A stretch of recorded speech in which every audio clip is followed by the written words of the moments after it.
मागच्या ब्लॉग मध्ये सांगितलं होतं की आपण फोन घ्यायला चाललोय. आपण तर घेतला iPhone 15, पण तो कुणाला घेतलाय आणि कुणाला देणार आहे ते आपण सांगू ब्लॉगच्या दुसऱ्या पार्ट मध्ये. तर कस काय मंडळी, ऊन तर आलत डोक्यावरती आणि आम्ही तर निघालो होतो तांदूळ आणायला बोरला. विठ्ठलवाडीत घेतलं विठ्ठलाचं दर्शन बाहेरनच आणि डायरेक्ट पोहोचलो आपल्या सांगवीतल्या काकांच्या घरी. आणि हा आहे काकांचा रॉक्या. बघ काय म्हणतोय.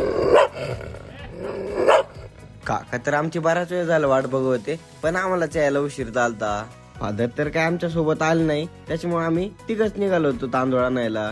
बोरला जायचं म्हणल्यावर एसएस थोडी जाणार आहे, मग काय डायरेक्ट काकांचा हत्ती घेऊन निघालो होतो. गाडीत काय मटेरियल नसल्यामुळं गाडीनेच तेवढ्या मारत होती. आपटून तुंतन झाल्यावरती आम्ही डायरेक्ट घाटाला लागलो होतो. घाट चढून वरती गेलो, थोड्याच अंतरावर आपल्याला दिसली जेले अन्नाची भजी. ही भजी तर फेमस आहे. मी मागच्या वेळेस पण खाल्ली होती, पण ह्या वेळेस पण खायला खास थांबलो होतो इथं.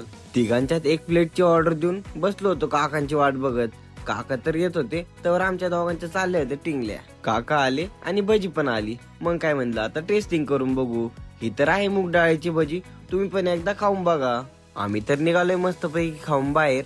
तुम्हाला जर माहिती पाहिजे असेल की कुठं आहे तर कमेंट करा. भोरच्या 1 किलोमीटर अलीकडे पोहोचताच आपल्याला कळलं की इथं रोडचं काम चालू आहे. तुमची गाडी काय जायची नाही.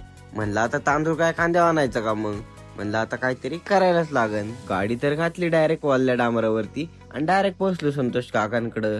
संतोष काका फादरचे बारीकपणीचे मित्र आहेत, त्याच्यामुळं आपल्या हॉटेलला लागणारा सगळा इंद्रायणी तांदूळ इकडूनच येतो. जर तुम्हाला बघायचं असेल की तांदळाच्या कंपनीत कसं काम होतं, कसं साफ करतात, कसल्या मशिनी असतात, तर पार्ट 2 बघा. चला बाय.